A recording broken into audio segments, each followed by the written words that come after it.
अस्सलाम वालेकुम रहमतुल्लाहि व बरकातुहू। नाज़रीन, हम में से हर कोई ये ज़रूर चाहता है कि अगर उसको कोई ऐसी हिकमत की बात मिल जाए या इसी तरीके से उसके हाथ कोई ऐसा नुस्खा लग जाए कि जिसे वो इस्तेमाल करे या जिसको वो अपना ले तो फिर उसके नतीजे में वो बीमारियों से महफूज रहे या इसी तरीके से बुढ़ापा उसको जल्दी ना आए। तो जाहिर सी बात है, अगर इस तरह के कोई नुस्खा या इस तरह की कोई हिकमत की बात अगर किसी अक्लमंद आदमी को पता चल जाए तो उस पर वो ज़रूर ज़रूर अमल करने की कोशिश करेगा। तो आज की इस वीडियो के अंदर दरअसल हम उसी नुस्खे कीमिया के ताल्लुक से बात करेंगे ताकि ये नुस्खा आप सभी लोगों को भी मिले और आप सब लोग इसको जान करके उस पर अमल करें और जिसकी वजह से बहुत सारी बीमारियों से आप भी महफूज रहें और इसी तरीके से बुढ़ापा है वो जल्दी ना आ सके।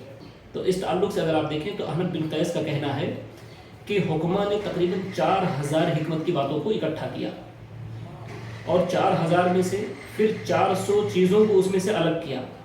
400 में से फिर उसमें से जो सबसे इम्पॉर्टेंट 40 चीज़ें हो सकती थी फिर उसको निकाला और फिर उन 40 चीज़ों में से जो 4 चीज़ें सबसे ज़्यादा अहम हो सकती थी फिर उसको उन्होंने अलग करके उसको मुंतखब किया और लोगों को बताया कि इन 4 चीज़ों में से जो सबसे इम्पॉर्टेंट और अहम एक चीज़ है वो ये है कि इंसान अपने मैदे पर उसकी ताकत से ज़्यादा बोझ ना डाले।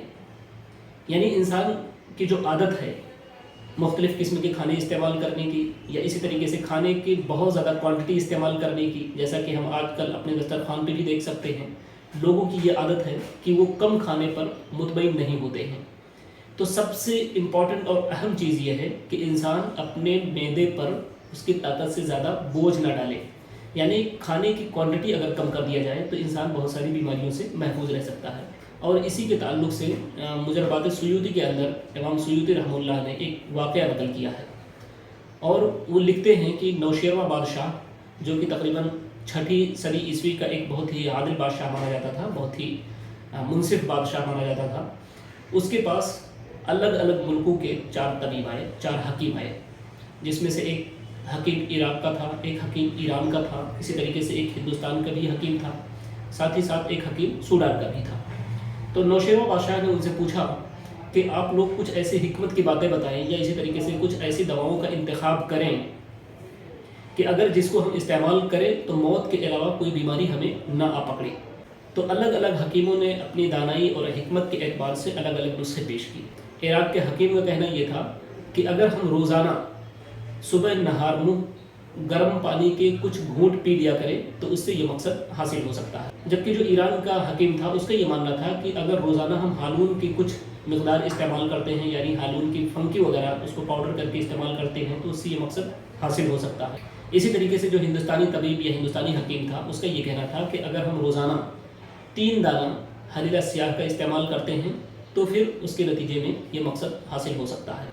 इसमें जो सबसे ज़्यादा ज़हीन, सबसे ज़्यादा अक्लमंद और सबसे ज़्यादा तजर्बेकार हकीम था वो सूडान का हकीम था। वो खामोश था, वो सारी बातों को सुन रहा था। बादशाह ने उसकी तरफ इशारा किया और कहा कि आप खामोश क्यों हैं, लोग अपनी अपनी राय दे रहे हैं, आप खामोश नज़र आ रहे हैं। तो सूडान का हकीम उस वक्त खड़ा हुआ और उसने कहा कि दरअसल अगर हम रोज़ाना सुबह नहार मुँह गर्म पानी का इस्तेमाल करते हैं तो उसके नतीजे में हमारा मैदा ज़ईफ़ हो जाता है, सुस्त पड़ जाता है और साथ ही साथ गर्म पानी चर्बी को पिघलाता है, तो ये हर एक के लिए मुनासिब नहीं हो सकता है। इसी तरीके से रही बात हालून की, अगर हम रोज़ाना इसका इस्तेमाल करते हैं तो फिर इसके नतीजे में सफ़रा के बरअंगेख्ता होने का, यानी सफ़रा के भड़कने का डर रहता है, तो इसलिए रोज़ाना इसका भी इस्तेमाल नहीं किया जा सकता है। इसी तरीके से रही बात रोज़ाना हलीला स्याह के दानों का इस्तेमाल करने की, तो फिर इसके नतीजे में भी सौदा के भड़कने का अंदेशा होता है, तो इसलिए ये चीज़ भी मुनासिब नहीं है, बहुत कसरत के साथ इसका इस्तेमाल नहीं किया जा सकता। तो फिर बादशाह ने पूछा कि आखिर वो कौन बात हो सकती है कि अगर इस्तेमाल किया जाए तो फिर ये मकसद हासिल हो सकता है। तो बड़े गौर व खोज के बाद उस हकीम ने कहा ये मकसद सिर्फ़ और सिर्फ एक चीज़ से हासिल हो सकती है, वो ये है कि इंसान जब तक भूख ना लगे खाना ना खाए और अभी भूख बाकी है अपना हाथ खींच ले। यानी ये वाहिद रास्ता है, ये वाहिद ज़रिया है कि इंसान बीमारियों से बच सकता है और इसी तरीके से बुढ़ापा उसको जल्दी लाहिक नहीं होगा। वो यही है कि बग़ैर भूख के खाने का इस्तेमाल ना किया जाए। भूख अभी बाकी है, खाना आप खा रहे हैं, आपका दिल कर रहा है कि उससे पहले ही आप अपना हाथ खींच लें।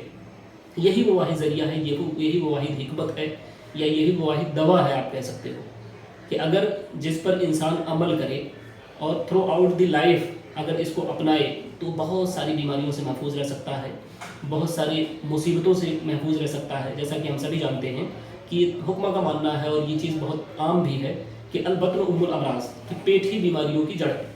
تو اگر ہم اس پر عمل کرتے ہیں تو واقعی ہم بہت ساری بیماریوں سے محفوظ رہ سکتے ہیں۔ اس لیے اگر آپ دیکھیں تو بہت سارے حکمہ کا یہ ماننا تھا کہ کھانا اسی وقت کھایا جائے کہ جب بھوک لگے۔ زکریا رازی کا یہ کہنا ہے کہ انسان کو 2 رات اور 1 دن کے اندر صرف 3 وقت کھانا استعمال کرنا چاہیے۔ تو آپ اور ہم اپنی زندگی میں اٹھا کر کے دیکھیں کہ ہم کتنا زیادہ کھانے کا استعمال کرتے ہیں۔ نہ صرف یہ کہ ہماری کوانٹٹی بہت زیادہ ہوتی ہے، ہماری مقدار کھانے کی بہت زیادہ ہوتی ہے، بلکہ ہماری فریکوینسی بھی بہت زیادہ ہوتی ہے۔ ہم نے اپنے اوپر یہ فکس کر لیا ہے کہ ہمیں 3 وقت کھانا ضرور کھانا ہے، ناشتہ کرنا، دوپہر کا کھانا کھانا، شام کا کھانا کھانا، اسی طریقے سے اس کے درمیان میں بہت ساری کھانے کی چیزوں کا استعمال کرنا، یہ ہمارے لیے بہت کامن ہو چکی ہے۔ اور یہی وجہ ہے دوستوں کہ آج کل ہم بہت زیادہ بیماریوں سے پریشان نظر آتے ہیں، ہمیں مختلف قسم کی بیماریاں گھیرے ہوئی ہوتی ہیں۔ تو اس لیے اگر آپ واقعی بیماریوں سے بچنا چاہتے ہیں، آپ عقل مند ہیں، آپ دانا ہیں، تو آپ کو اس فارمولے پر عمل کرنا ہوگا۔